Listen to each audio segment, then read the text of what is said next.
of it. And at the same time, honestly, I was like sad and drinking myself into a stupor, and my applications probably weren't as good as they could be because I was just so lost at the time and no one was hiring me. So it was chaos. It was a mess. When I started Balbert Marketing at the end of August, it was kind of out of necessity. It was like, I don't have a job, but I do have sales and marketing experience. So hello and welcome to the Power to Speak the podcast. My guest today, Ben Albert. Thank you so much for being here, Ben. Jackie, thanks so much for having me. I'm excited to be here. This is going to be fun. I don't know where this conversation is going to go, and that's part of the fun of the experience. So really blessed to be here Absolutely. today. Oh, well, let me just introduce you if I can, because you have many hats, but you are business owner and founder of Balbert Marketing.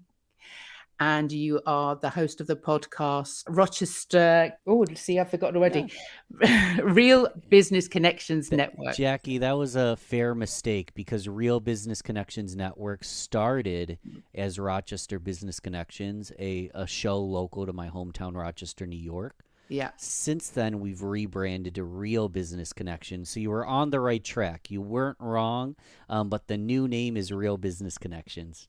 So has that changed then in lockdown? Why has it changed from sort of that localized to a more sort of general Rochester to real? Yeah, well, really simply, and we can go in as deep into this as you'd like, but in November of 2020, during lockdown, I started Rochester Business Connections, and I had just started my marketing firm. I didn't see myself as an entrepreneur. I didn't see myself as a business owner. I really was an unemployed person because I was furloughed during COVID. And I started Rochester Business Connections because I knew that if I was going to start my marketing firm, that I'd be a very small fish in a massive sea of sameness. So instead of trying to go global overnight, I went hyper local so I could network and grow, relationships in my local community of Rochester, New York. And then as Rochester Business Connections grew, I eventually started to rebrand, incorporate some national speakers and international speakers, and, simply put, changing it from Rochester Business Connections to Real Business Connections was able to for me to position myself in a different category and bring on bigger and better guests. I still have a Rochester segment called Rochester Business Connections, but it's only a slice of the pie these days. And I really love my community here in Rochester. So that's how it all got started. Yeah. Well, talking of getting started, I mean, what you've been through just during the last 2 years is incredible, and what you've achieved. Tell us a little bit about what happened when lockdown hit and where you were at that point. Yeah, so lockdown hits, and at that time, I was a sales rep and executive for a really large marketing firm, and life was good. I didn't realize at the time, but I was kind of miserable, Jackie. I was going through a lot of things in my family life, in my spiritual and emotional life, and I wasn't a good fit for the role. So I didn't realize this was all going to happen for me.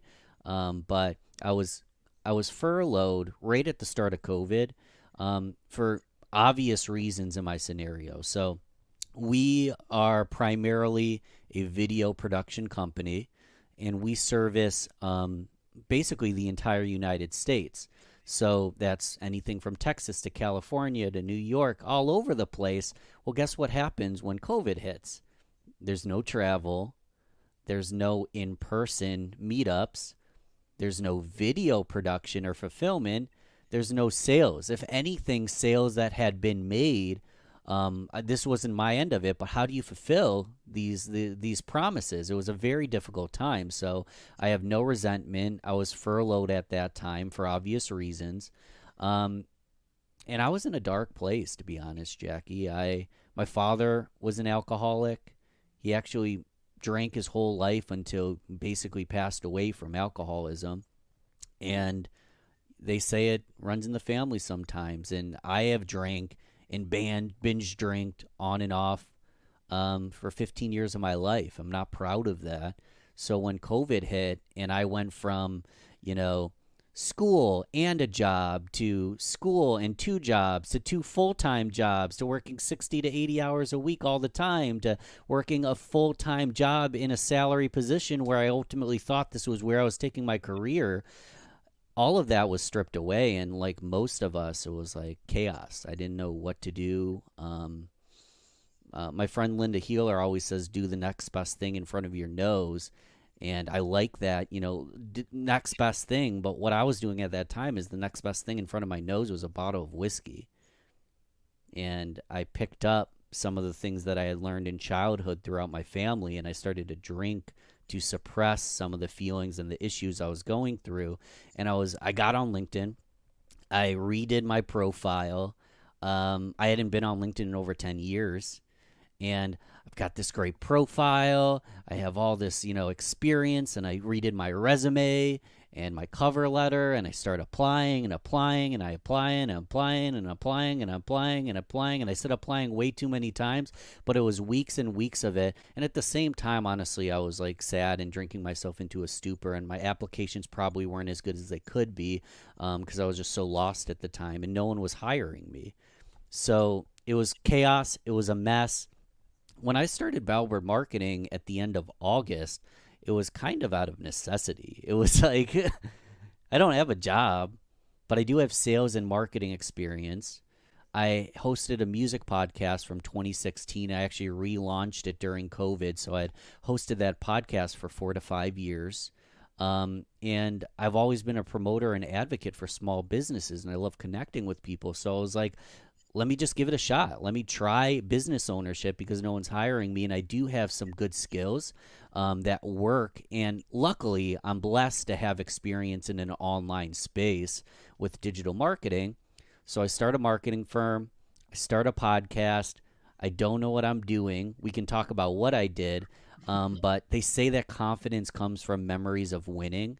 And each day, just making one step to reach out to someone new on LinkedIn, start working on my pricing, start getting on phone calls with potential prospects.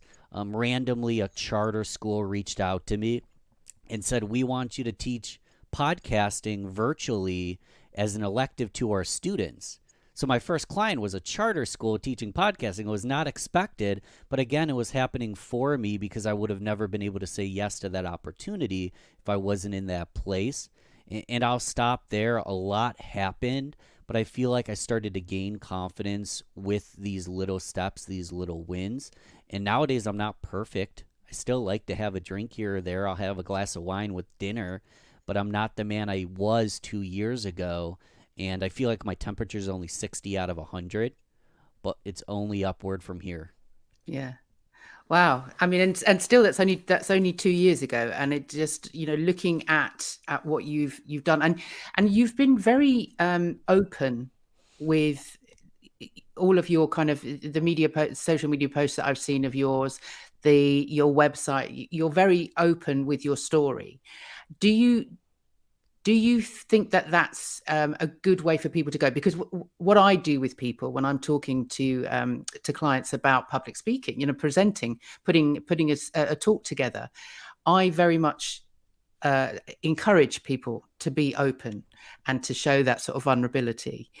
But not everybody's up for that. And as a marketer, would you recommend? I mean, has it worked for you? It seems to me that it has. It has worked with me. You do want to live in alignment with your truth. You can't be fake vulnerable and tell stories that don't exist. But we all have a lifetime worth of stories.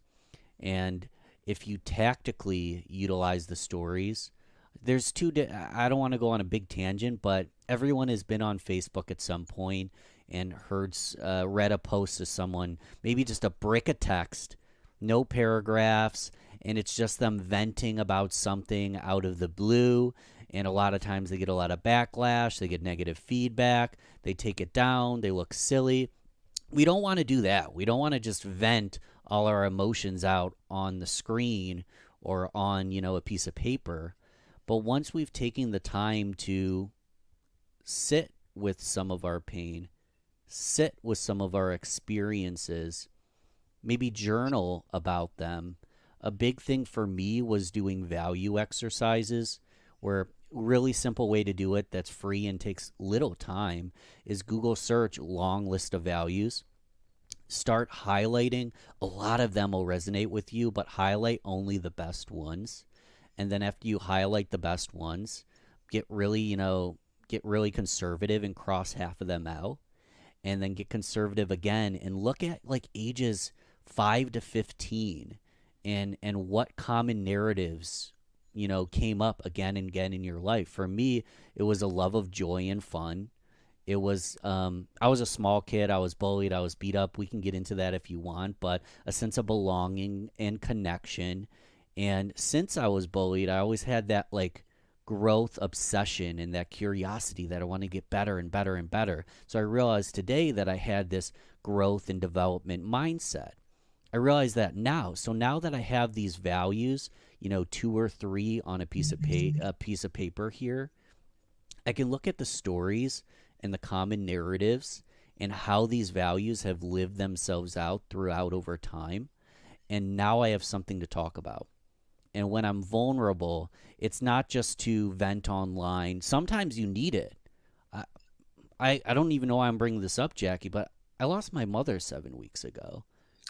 I'm still grieving, and I'm still, the reason I don't know why I haven't fully processed it to talk about it in a fashion with like a great end. I don't have a great conclusion yet, No.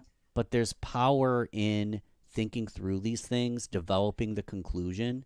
So when you post a video, when you create content, you can have your values embedded in it. If you look at all my content, it's all growth, building community, and having fun, and then telling my stories, and then trying to weave in a conclusion, something that the reader, listener, etc., can take home with them.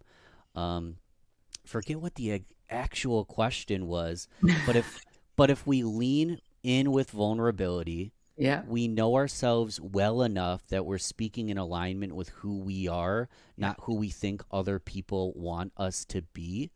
Other people like us, or other people that resonate, even with maybe 45%, 25% of our story, even if they only can latch onto a quarter of it, we can make an authentic connection with that person. So you might repel some people. Some people might be like, that's you overshared. I overtalk sometimes. I'll be honest with that. I could use someone like you to help coach me be a little more concise sometimes, but you might repel someone. They might not like what you have to say, and that's fine.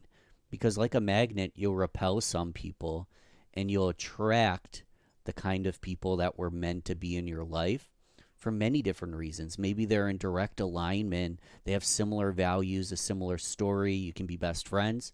Or you're completely different. You're from different walks of life, but you're both intriguing, interesting people. So it's like the yin to the yang, that you can benefit each other and maybe be great business partners, or at very least good friends.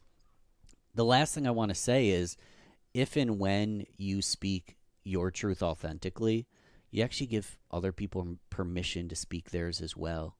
Yeah. You open with permission, where this is one thing I love about what you're doing here, Jackie, and what you do with this podcast, is you give your guests permission to be themselves, give them permission to speak, to tell their stories. And I really love diving deep. This is why I love podcasting and being a host and being on the other side of the mic, is the value that I can learn from having these long form conversations with brilliant people like yourself. Oh, thank you. Thank you. Not so bad yourself. Thank you. Um, as I say, I talk to people about sharing their vulnerability and say exactly as you've said, because I think it really, we are here as kind of mentors, in a space where there's so much going on, there's so much noise, that if you kind of see yourself as the hero, if you're the one spouting your story for the sake of spouting your story, then you're not benefiting anybody, you're not helping anybody. But if you find those stories that really resonate with other people, you're kind of validating and giving, as you say, giving them permission to be able to share themselves.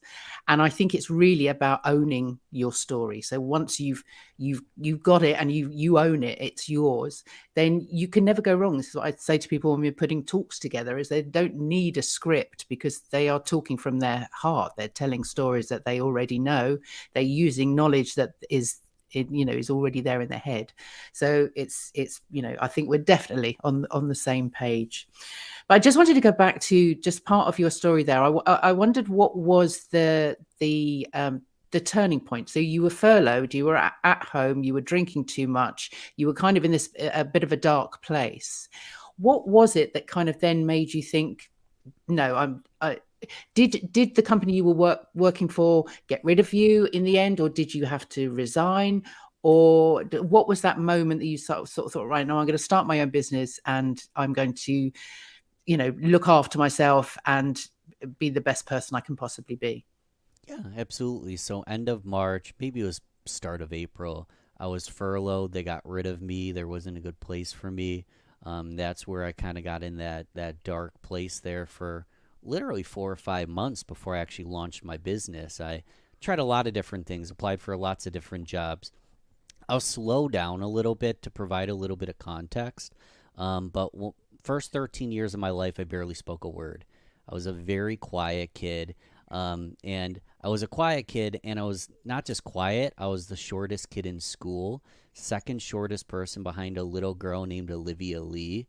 And the humorous thing is, I wanted to defeat all odds because I was confident that I was going to be an NBA basketball player. I would watch the Michael Jordans and Scottie Pippens and Vince Carters of the world, and I wanted to be like Mike. But, what happens when you're a short, quiet kid playing basketball? You end up kind of getting pushed around and beat up, and everybody started to hit a growth spurt.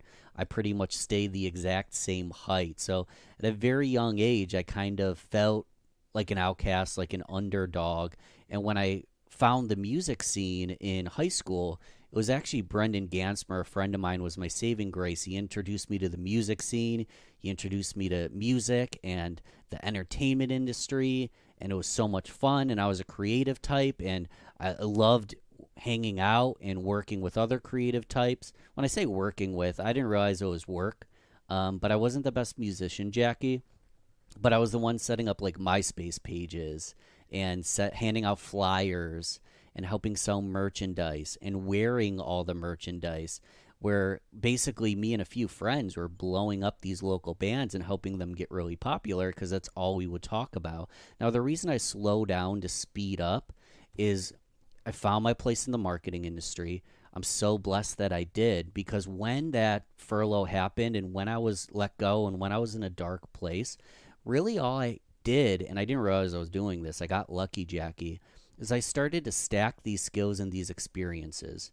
So I knew what it felt like to be small. I knew what it felt like to be an underdog. And I've always been an advocate for that underdog. And I love promoting small businesses. Like, I don't work with the big dogs, and I don't really want to. I like putting my chips on the underdog and using my skills from marketing to really amplify them.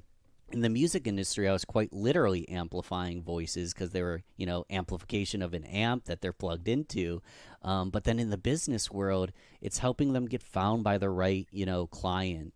It's helping them get found by the right partner. It's helping them build customer engagement and customer happiness and helping them get found online. And I get to do this on a daily basis. So when I started the podcast, it was really just stacking all these experiences together. The understanding of what it's like to feel muted and small, the curiosity I built from that, the love of the podcast industry, the growth mindset. I was listening to podcasts 5 to 10 hours a week well before I started my own. So the love of podcasting, the love of listening, and the love of advocating for small to medium-sized businesses. Again, I feel like I got lucky. I started a Rochester, New York business podcast as we started with. We talked a little bit about that. And then that Rochester, New York business podcast was basically that catapulted me into, some popularity in my region here and building a business and replacing my sales executive income. But it really was one LinkedIn message at a time. Hey, would you like to come on the show? one podcast interview at a time, doing the production, doing the promotion, doing the self work and the reading and the listening and the self study on the side, that each day I got a little bit better at podcasting. I got a lot of bit better at marketing. I got a lot of bit more comfortable in this virtual world. And then the Ben today, who, caveat, is a massive work in progress. The Ben today is a completely different human than he was 2 years ago. And the people I serve, we're all beneficiaries of the work that I get to do every single day. So I want to stop there, Jackie, because I'm just passionate about this stuff, and I'm really just excited and humbled that I get to do this for a living. And I never imagined it would be this way, but I'm really happy it is. Oh, well, tell me more about the podcast then, because I think that's obviously apart from the music, that the podcast hosting is something that you love doing. Did uh, did that start obviously when you started your own business and with the Rochester Business Connections network?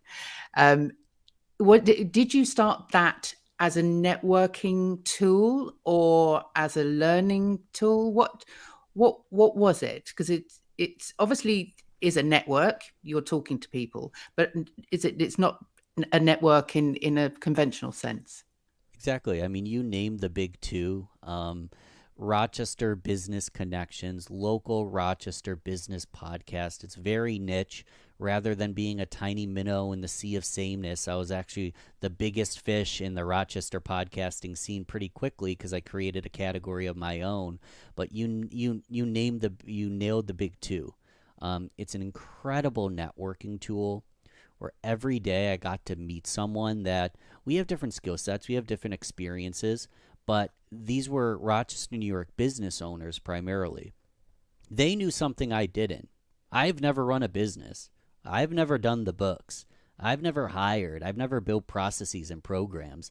I sold and fulfilled orders most of my career, which is incredible. But being a business owner is a completely different category. You have to wear so many hats. So every single day, I got to learn from someone who was multiple steps ahead of me. And they helped me turn years into weeks by the knowledge I got to learn from them. In addition to that, you mentioned it's a great, so the education and then the networking slash prospecting. I never went into an interview, I'm going to sell this person marketing services. But, transparently, I knew that they were a business owner in Rochester, New York. So even if they weren't a good fit for my services, someone they know might be. So a lot of my clients weren't the people I had on my podcast, but the relationships with those people led to referrals and recommendations to people that became the clients. So it was a great way to network and level up simultaneously, really not doing that much work. All you got to do is sit down, ask questions, listen, shut up, and then implement the advice they give you. And the rest actually kind of comes pretty easy, Jackie. Yeah, yeah. That's what I'm doing. I'm taking it all on. I'm taking it, I'll watch the recording back and then take notes. So no, it's a fabulous way of networking, meeting people, and getting to know people on another level that you don't necessarily get that opportunity to do in other networking situations. I mean, you are a great connector, and you've made introductions for me to other people in your network, which is brilliant. Where does that love of connecting come from? It goes back, and we kind of touched on it when I was young and I was quiet. And my dad was always there for me, but he was drinking a lot, and I just kind of felt disconnected. There's a joke in psychology that people get into psychology to figure themselves out. Mm, I want to be a psychologist, and it comes from a place of lack. But I feel like when we're coming from a place of lack, those can be our greatest strengths long term. Because yeah, I know what it feels like to feel disconnected and muted. I'm new and ripe to business ownership, but I know what it feels like to start something new and not knowing what the next step would be. And I know what it feels like to be that person. And I started the silly little podcast, and people made tons of introductions. And I built a lot of relationships in the community quickly because of the power of more than one, the power of community, the power of introductions. So it doesn't matter what place someone is in their career. I just know that it's really powerful. So I try to give more introductions than I take. I try to give more value than I take. And that's why I made introductions to you. And honestly, for anyone listening, I will do my best to provide value always. I can't give 10 introductions to everyone I meet. But when I see someone I really love or raw talent or someone I aspire to be like, I'd be silly not to start mingling and try to play matchmaker with my network because you can't have too much of a good thing in this scenario. Yeah. I mean, you mentioned the sort of coming from a place of lack, and I wonder whether, because when you look at what the links on your website, I mean, there are so many subheadings of what you do, and so many hats that you have, like the Yeah, gratitude gratitude sells. tells, Eh, and obviously the different things that are in there. Does that? I just wonder, because I'd love to have it. Is that kind of that mindset or space in my head that could actually take on that sort of amount of stuff, new stuff, looking at different ways. I mean, you're incredibly creative in what you do. It's you're always seeming to put stuff out, whether it's on social media, whether it's the podcast, whether it's advocating, introducing, networking. Does that come from that background as well? that's a really good question. I'm not sure. I think sometimes it's me just running away from the goalpost. Um, as any business owner, anybody in a high stakes role, any role actually, let's do broader strokes because everybody experiences this. Work can be difficult, and you're not 100% of what you do brings you joy. You need to do things that are difficult, stressful, and sometimes I feel like I'm just a really creative person, and I could, if I wanted, Jackie, I could stop posting on social media. I could stop doing podcasts and just take my CRM and start calling and pitching people and bring on more clients and only fulfill orders. But I really get joy out of creating the content. I really get joy out of launching a new idea. And I think this is a blind spot for me because I could serve and help more people if I wasn't all over the place. I think it's kind of like that entrepreneurship ADHD sometimes. I do believe I could fine tune and be a little more focused sometimes, but I get joy out of creating something new. And there's a great balance where my current clients and the clients I bring on, they get my full attention, but since I'm not inundated with work, I'm not as stressed. And since I'm doing these other creative things that bring me joy, no, I'm not making more income today. But since I get to create these new projects on the side because I'm, 70% clients, 30% just fun stuff, I feel like it's a good balance where I really like what I do. Yeah. So is the fun stuff though, is it still work related? It is, but I'll use gratitude sales as an example. We can go into that, but I Yeah. started a merch line. I love it. I'm not selling any product because I haven't put any time into promoting it. So it's kind of like a half baked passion project, but like anything good in life, it takes discipline, it takes time, it takes work. So I'm being hard on myself, but a lot of these side gigs are passion projects. And if I had a larger team, oh my God, I'd probably be a madman and I'd be putting people in different spots. But I have a lot of projects that are in the works, but not fully launched. Because at this time, I really just don't have the team below me to launch them. And I'm open to feedback from you or anybody listening as to how I might be able to scale that. Because as we all know, the difficult thing to do is scale yourself, but we don't have to scale ourselves. We can hire and train. I just have so much going on that I haven't done that just yet. Yeah. Yeah. Yeah. I can imagine it is very difficult. So just very briefly, tell me how gratitude sales came about. Yeah, so I came from a sales background. I'm not going to throw anybody under the bus. I'm not going to name any names, but depending on the sales scenario, it can be very boiler room, like The Wolf of Wall Street or Moneyball or any of these Gary, Glenn Ross, these movies where you make a phone call, you push someone into making a decision, You get the sale, you hit a gong, you get excited, you high fives, you take home a fat commission check, you spend the money, and all of this happiness comes from hurting someone. And I feel like this is only a fraction of salespeople. I think it's probably only about 5 to 10%. But because of people like this, and because of scenarios and sales teams like this, sales as a whole has gotten a bad name. It's gotten a dirty name.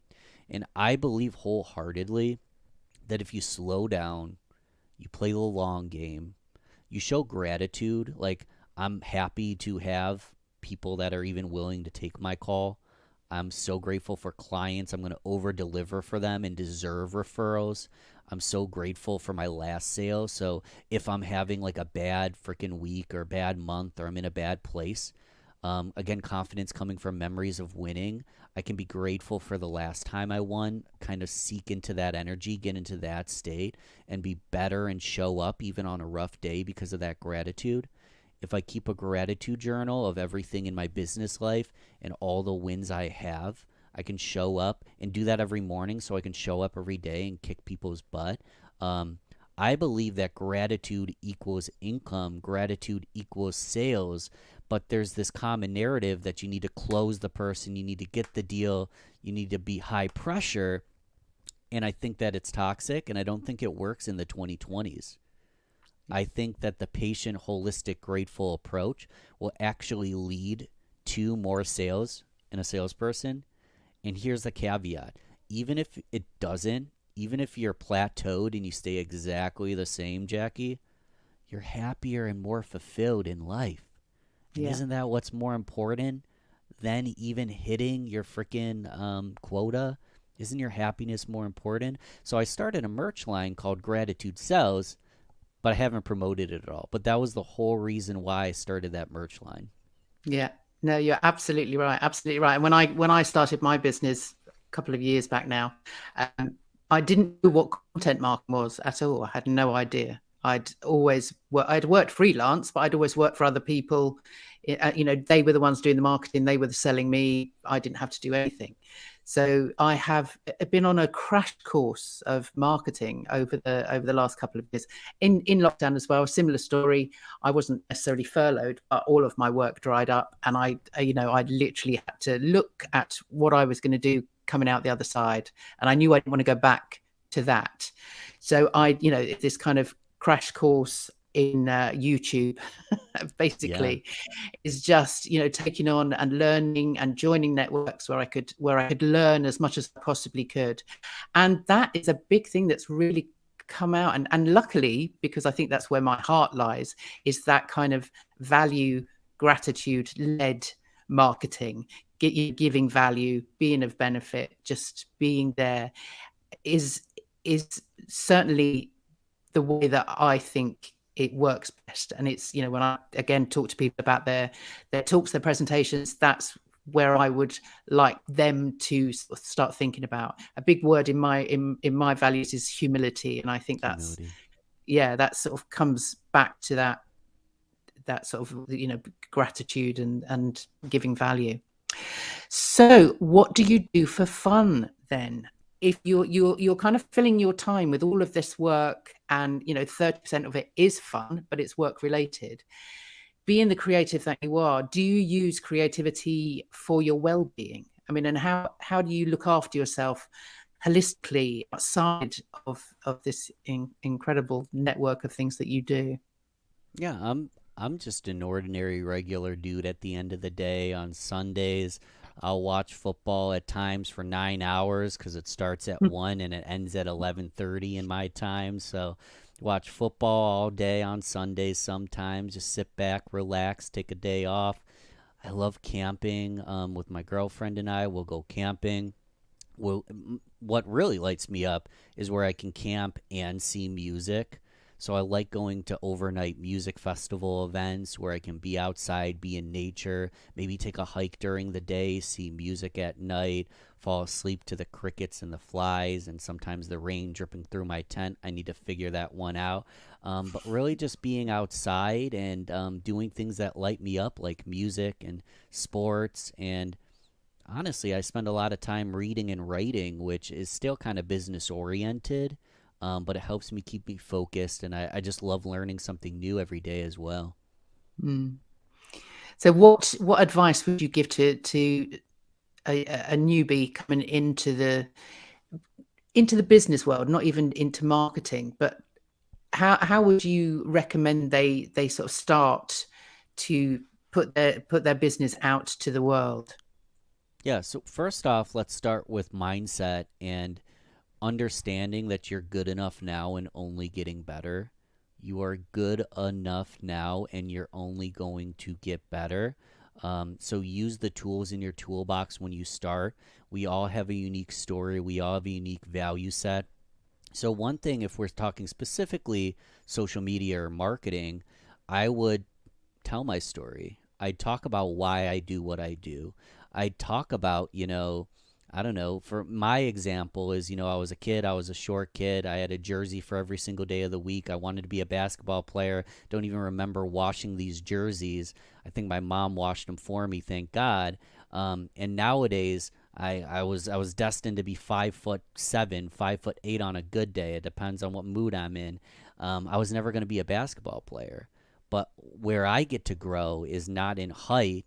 Where I get to grow is helping businesses achieve their dreams. So all I did is take something, I just did that on the spot. I took something that was true when I was younger and I connected it to why I do what I do. So tell your stories, connect them to why you do what you do, and create products and services. This is a very simple thing. Create products and services for what you needed 2 years ago, 1 year ago, 5 years ago, 6 weeks ago.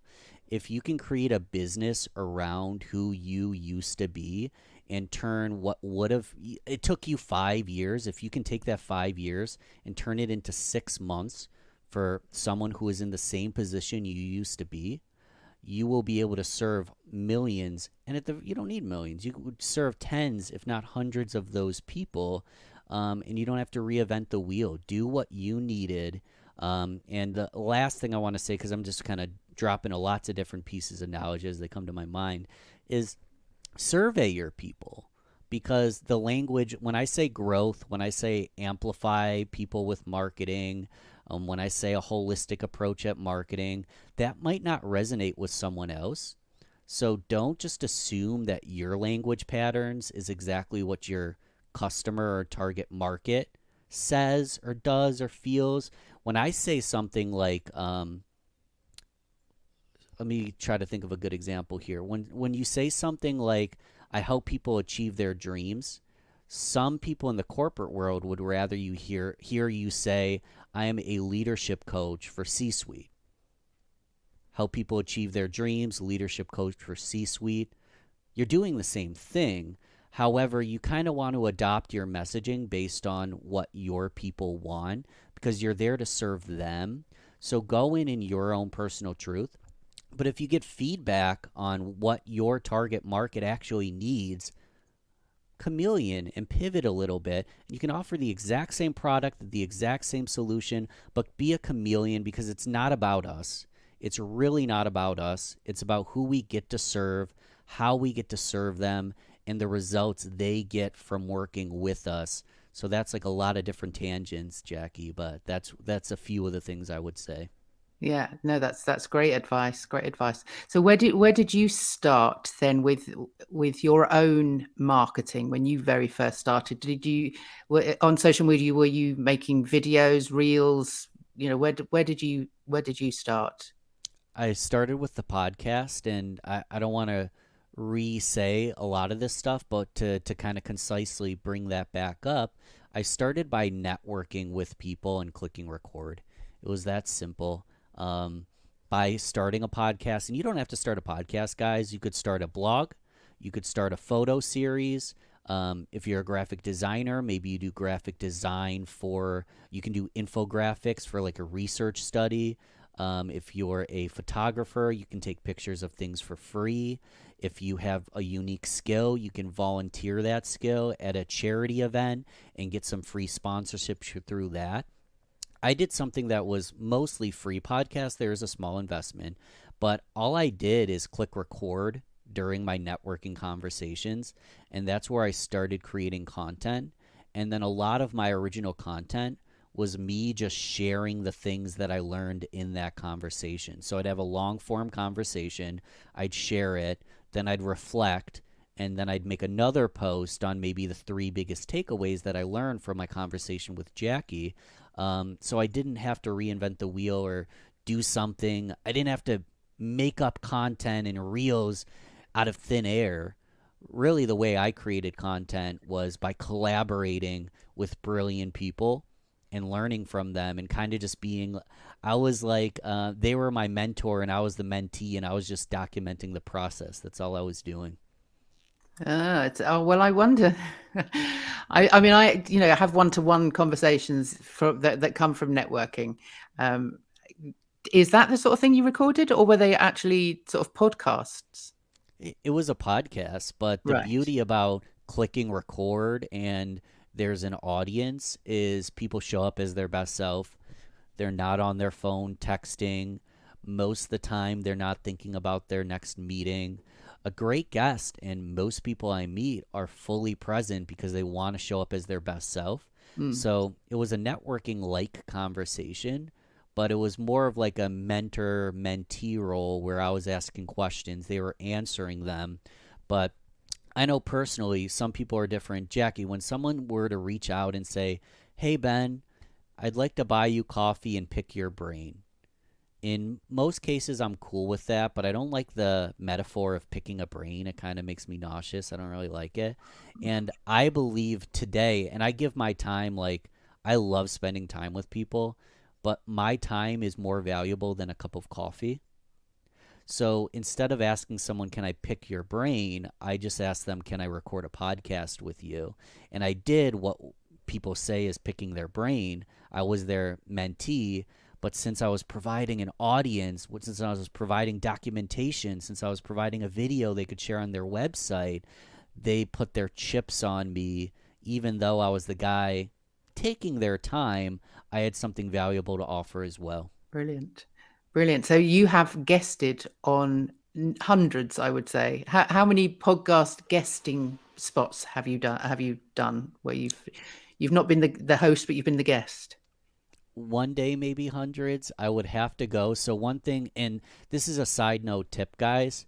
Anytime you do things, anything of even the smallest significance, write it down.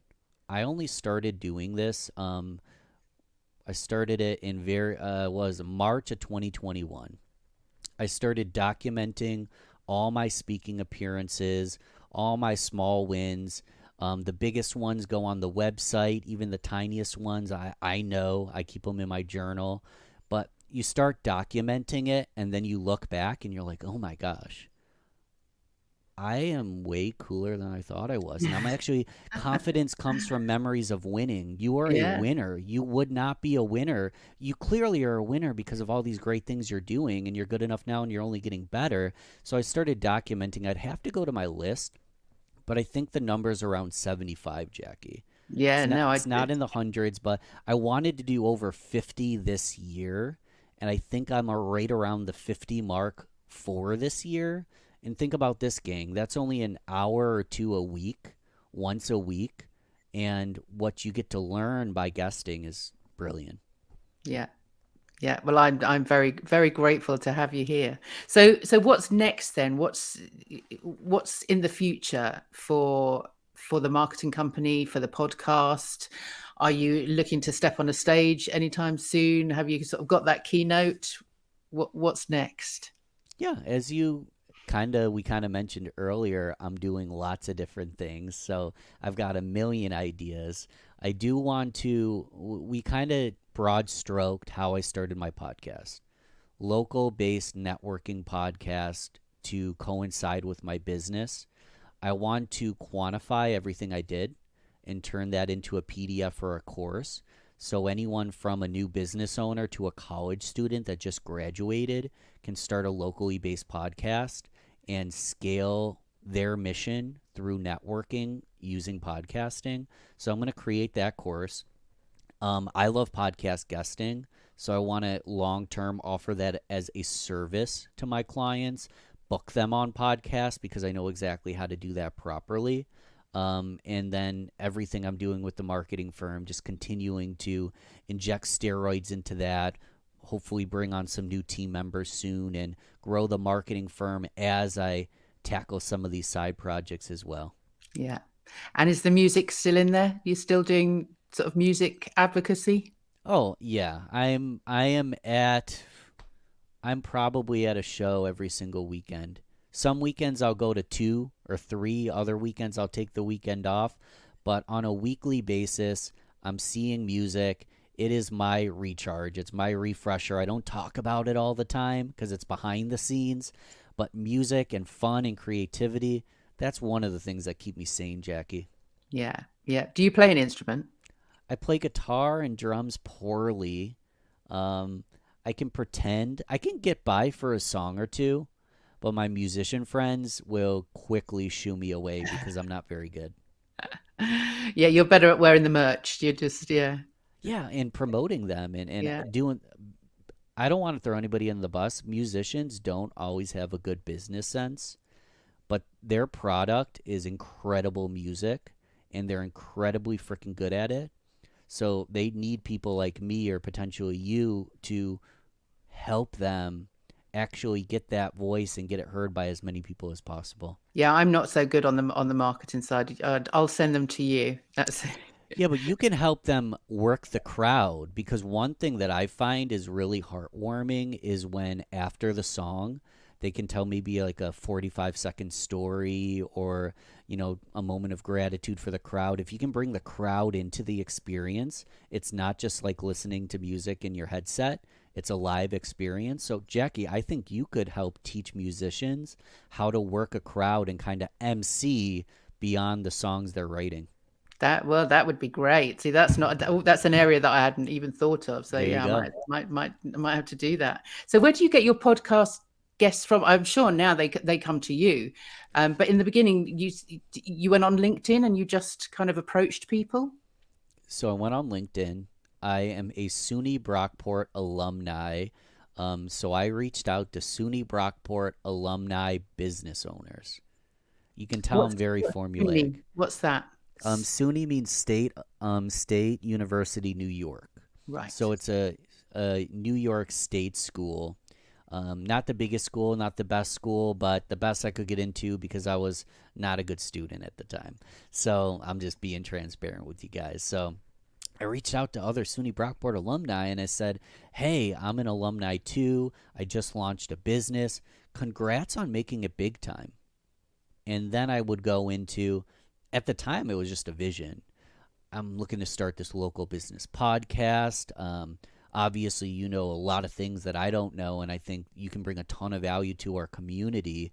Would you be interested in being on the show? And most people that were connectors looking, that's the beautiful thing about making an ask. People are going to say no. People are going to ignore you. People are going to never accept that LinkedIn request. But the people that do, those are your people. Those are your collaborators. Those are your tribe. If you think about like a networking tree, they're the people at the bottom. They're your core base. And then nowadays I make as many introductions as possible. I didn't know anybody at the time. They made introductions to me so I could continue growing that networking tree to now I have a huge Rolodex of people that I know. But those were my core group, SUNY Brockport alumni, business owners. Now that my podcast is marketed for a national audience, Jackie, listen to minimum 5 to 10 hours of podcast per week. If you were to actually look at it, it might be more like 20, especially if I have a long ride, maybe 8 hours Yeah. straight.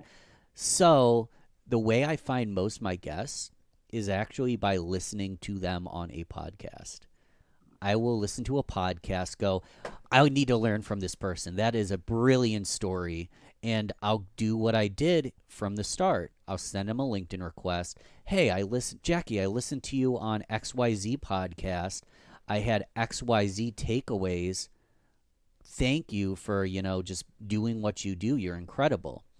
If they connect with me, if they don't connect with me, I move on. I still learned a ton from them. This is a winner's game. Yeah. If they don't connect, you still learn from them. You didn't lose. If they connect, then I'll make an offer for them to be on the podcast. So I'm hand selecting guests. When I started, it was just anybody who's willing to come on. And nowadays, I have a little bit more autonomy, that people are pitching me all day, but I don't want to be pitched. If you pitch me, I'll listen to a episode because I'm choosing. It's kind of like back to the music thing. It's kind of like being a producer and choosing your talent. I Mm. want to hear someone speak before I hire them to speak. And it helps that I love podcasting because I'll take any pitch, but I'll go and I'll listen to a podcast first to see if I think it'll be a good fit. Brilliant. Oh, well, there's been some amazing advice in here, Ben. I'm just so grateful. There's so much value in this. Really, really. So thank you so much for coming on. Confidence is what's that? Confidence comes from memories of Memories of winning. winning. And That's a, what and what you I'm going to take away. and a win can be I wrote in my journal today. Yeah. A win can be as small as you want. I had time to shower. I woke up 5 minutes early. I woke up 5 minutes early and I took a short walk. Don't feel like you need to be like the person on Instagram. Don't feel like you need to be like Jackie or me or Brene Brown or Obama or the Pope or any of these people. Be the best you and stack those small wins, Yeah. even the smallest win, because I'll say it one more time. Confidence comes from memories of winning. Confidence comes from memories of winning. I'm gonna use that. I've got a newsletter going out tomorrow. It will be in there. Beautiful. I love it. It's perfect. Excellent. Well, I mean, I know you're not here to promote anything at all, but I do have your website here, so I would love to be able to share that. Cool. So if anybody's interested in what Ben is doing, then head to balbertmarketing.com and they can find you there. Is there anything else or anywhere else they can find you, or anything that you'd like them to look at specifically? Yeah, balbertmarketing.com is great. Again, for anyone listening, it's just B and then Albert, like Albert Einstein, marketing.com. So balbertmarketing.com. Or if you were to type into Google Real Business Connections, you'll find my podcast, my website. I'd love for you to listen to the podcast, but what would be even better and less work than going and subscribing and listening to like 10 episodes of my show? You're here with us today listening to Jackie's show. This could be your first episode. It could be your fifth. It could be your 15th.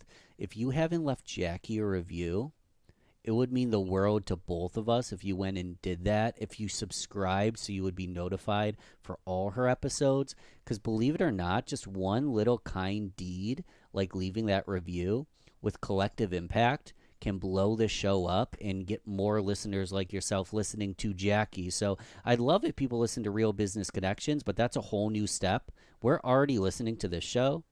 So leave a review for this show and we'll go from there. Perfect. Thank you very much for that. I'm gonna take that out. I'm gonna put that all over my socials. Brilliant. Please do. Brilliant. Please Thank do. you. Thank you so much for your time today, Ben. It's been amazing to talk to you. So thank you for sharing.